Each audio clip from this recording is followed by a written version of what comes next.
Hi, kids. Okay, camp. Next up is the boys in the band. So we're talking about camp. We're talking about queer cinema and queerness, and camp are so intertwined. It's kind of hard to pull them apart, especially when a large part of camp is looking at the absurdity of everyday life or the insiders, the normal way, the way things are supposed to be from the outside. So if you're an outsider, if you're a queer person for a large part of history, even still, uh, it's easy to look at what is going on without you and find the camp in that. So this film might not be considered by many as camp, but it is queer.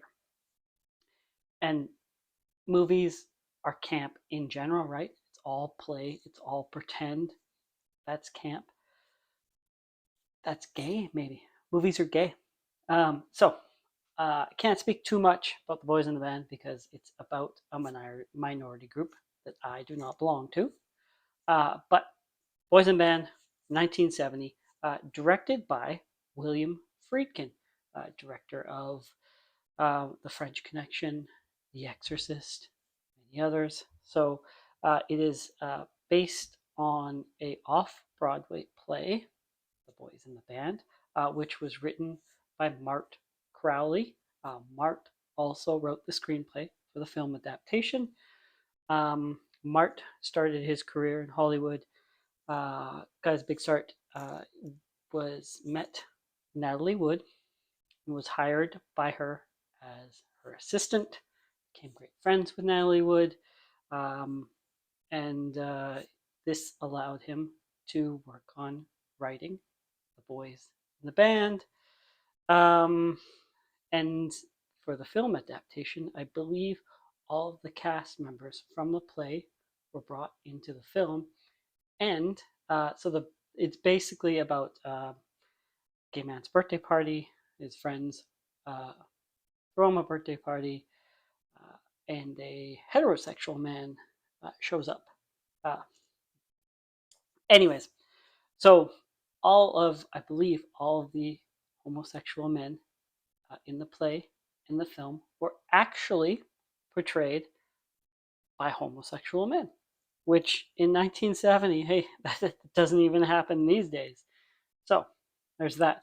Um, Unfortunately, though, a dark note of the I believe the 9 principal cast members in this film.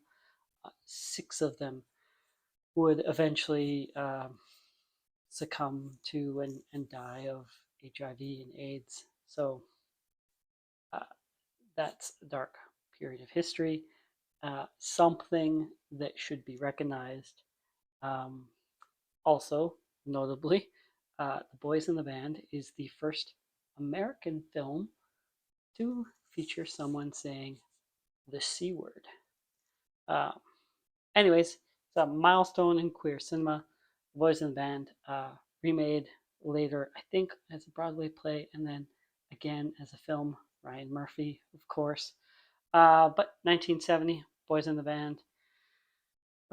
If you're like me and you're not a part of this minority, it's a good way to just educate yourself, familiar yourself with another's way of life being.